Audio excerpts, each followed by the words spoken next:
First, let's look at soft forks. This is what happens when we tighten the validity set. That means that the new validity set is contained within the old validity set. And what is the consequence of that?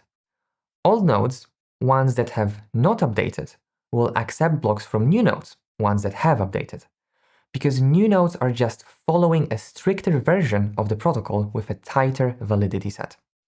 However, new nodes may or may not, and most often not, accept blocks from old nodes. New nodes will reject blocks that were trimmed away in the tightening process. For example, if the community decides that only blocks with an even hash are valid, the set of valid blocks reduces. The new validity set is exactly 50% of the old one. Previously, both even and odd hashes were valid, but now only even hashes will be accepted.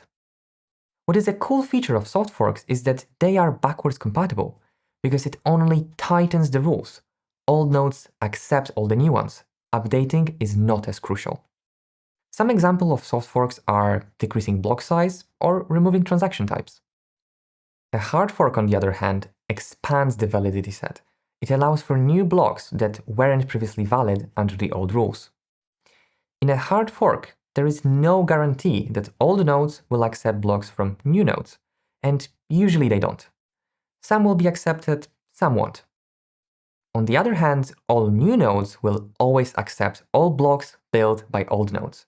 Remember that the set expanded, so the old validity set is contained in the new validity set.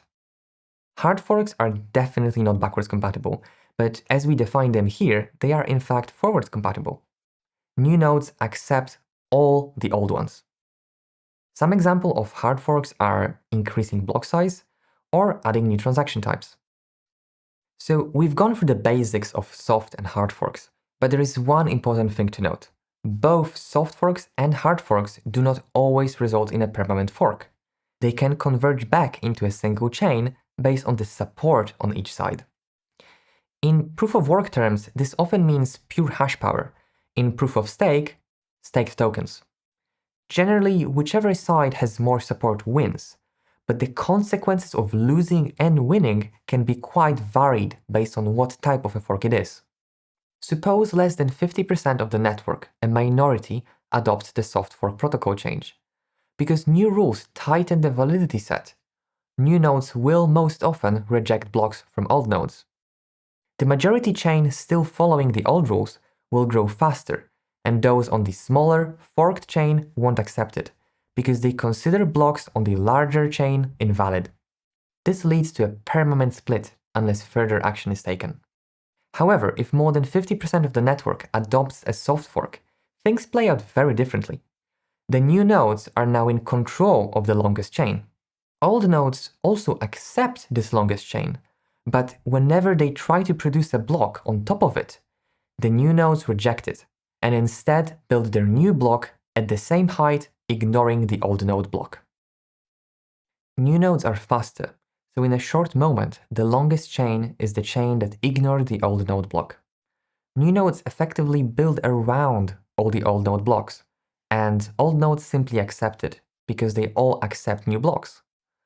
Old nodes are constantly getting reorganized, reorged, out of the longest chain.